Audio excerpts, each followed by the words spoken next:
पहाटेचं असं निसर्गरम्य वातावरण बघितलं ना की खूप छान मनाला प्रसन्नता मिळते. मी जरा लवकर उठले होते, सकाळचे 5:30 वाजले होते आणि मला जायचं होतं गडिंग्लजला. माझ्या मामाच्या मुलीचं लग्न होतं, त्यामुळे सकाळी छान अशी रेडी झाले. नाना मला स्टँडला सोडायला आले होते. त्यांना आदल्या दिवशी संध्याकाळीच मी सांगून ठेवलं होतं की उद्या सकाळी मला स्टँडला सोडायचं आहे. सो ते सकाळी लवकर आले आणि नंतर ते मला स्टँडला सोडण्यासाठी आम्ही निघाले. रस्त्यालाही खूप छान शांत आणि थंड असं वातावरण होतं, त्यामुळे जाताना नानांशी गप्पा मारत छान असं शूट करून घेतलं. त्यानंतर फायनली मला कोल्हापूरला जाण्यासाठी बस मिळाली आणि त्यानंतर मी कोल्हापूरला जाण्यासाठी तिकीटही काढलं.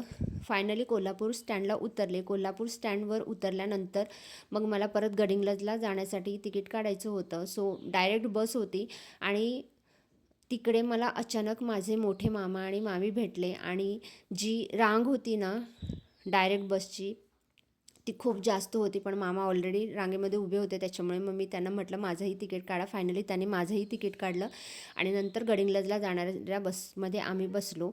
2 तासाचा प्रवास होता कोल्हापूर ते गडिंग्लज आणि माझ्या स्टँडपासून कोल्हापूर असा 3 तासाचा टोटल प्रवास मला करावा लागला होता. फायनली मी गडिंग्लज बस स्टँडला उतरले आणि त्यानंतर मला जायचं होतं ताईच्या घरी. त्यामुळे मग स्पेशल रिक्षा केली. शेअरिंग रिक्षासाठी तेवढा वेळ नव्हता, कारण ऑलरेडी 10 वाजले होते आणि मला हॉलवर तयार होऊन पोचायचं होतं. फायनली मी ताईच्या घरी पोहोचले. ताईसुद्धा आज सकाळीच आली होती लग्नासाठी.